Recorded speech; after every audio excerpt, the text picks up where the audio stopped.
Hello, my name is Ffion. I'm a trainee nurse today. So, first thing, this is my patient, Teddy. So, first thing I will do is take his pulse. Yeah, he's good. And the second thing I will do is take his temperature. Where do I put this, love? Okay, I'm not doing that, thank you.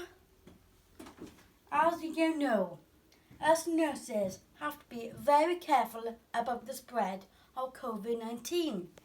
We take our scrubs off and put them in this bag and straight in the washing machine. Now these bags are made by an army of volunteers all over the country who have made huge amounts of these from donated material. Our massive clap today is for them too.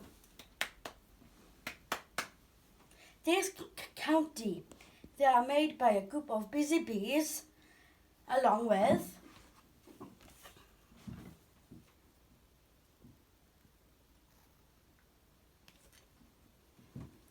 and this is my last patient, Rabbit.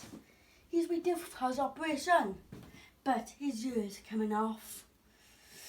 Does this look right to you? And remember, cut in, have a drink.